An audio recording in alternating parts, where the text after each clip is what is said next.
Hello, how are you? I'm your host, Grimthine, Grim or Jay. One of those three will suffice on whatever you want to call me. But I'm going to try to treat you to something special. Here's my own story. After a brief period of silence, I will let you know what is coming from the confines of my mind. So, buckle up per usual. Nothing bad will happen to you in the ride, and even if you are harmed, you'll still be fine, but you definitely won't be able to get off.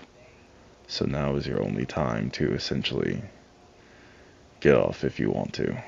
If not, everything that happens is on you.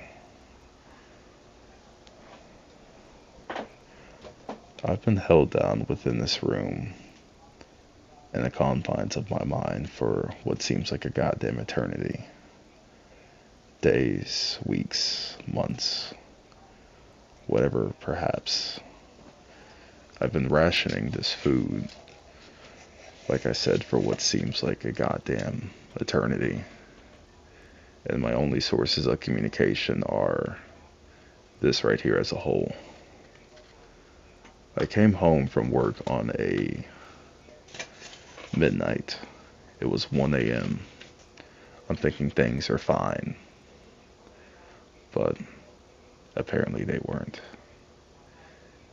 Whenever I seemed to get back into my house, it was like a trigger.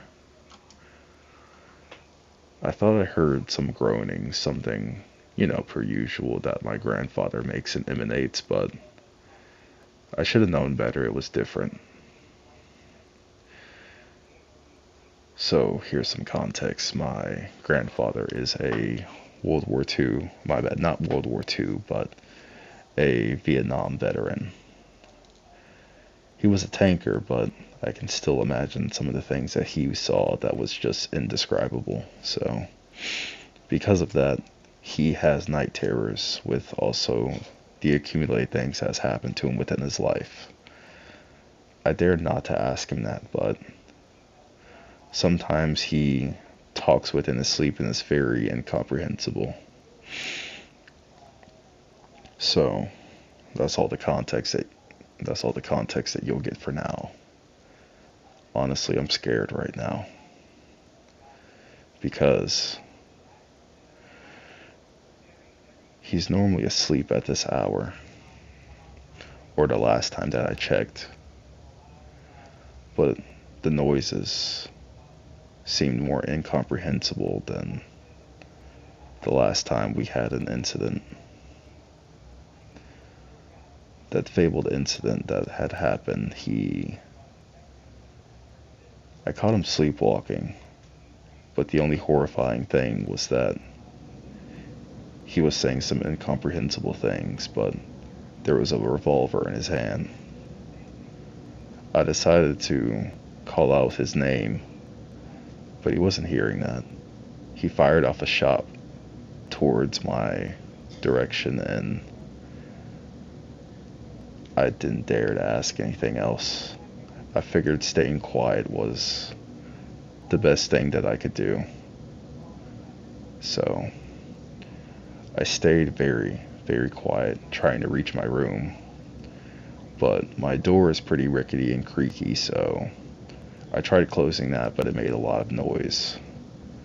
He came barging into the room, almost as if he knew I was there. He pointed that revolver towards my face. I didn't dare to say a word.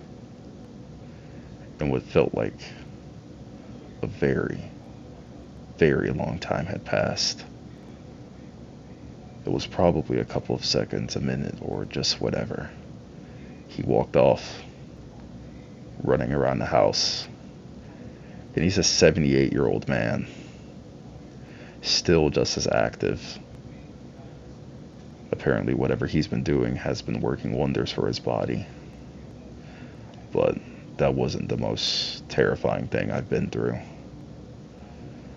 Remember those noises that I said were incomprehensible that time? I lied about them being incomprehensible. But tonight was, I think tonight might be my last night, y'all. He had said something along the lines of some very hurtful stuff. I won't even dare to repeat them, but the last thing that took me off for a loop was he said he was going to kill me. I didn't want to believe it at first, but the way how my house is structured is once you come through that kitchen, you can be able to look into the hallway leading up to our rooms, and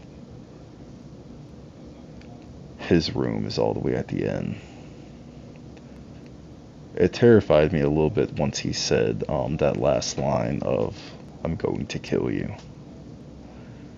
He was standing still. Just no movement, no nothing. And as I started to take steps towards my room, just trying to shake off and pretend nothing had happened, he slowly started walking towards me too. Now, I don't care who or what you are, but he said he was going to kill me. Well, I didn't think to brandish any weapons, no nothing. So I ran outside just anticipating that he would come after me, and the worst part is, he did. He did, but he kept walking and growling the entire time. And I just remember blood emanating from the confines of his mouth. Shit, even as of right now, I can still hear him. We stayed outside for what seemed like forever, but I just remember hearing something dripping even outside across that concrete pavement. Whatever he had gotten into, or someone, I'm sorry. He's normally not like this, but whatever this is now, we have to deal with it. I'm trying to communicate with you now to basically just help in any way that you can. I don't know what he did to that person, but I'm also afraid of what he'll do to me. Because ever since he said he was going to kill me, he hasn't said anything. He keeps going up and down the hallway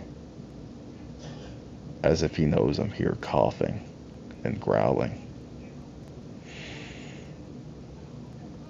He's normally not like this, but something has gotten into him.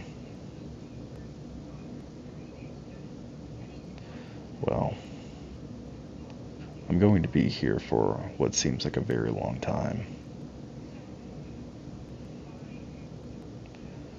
Well, I hope you're doing well.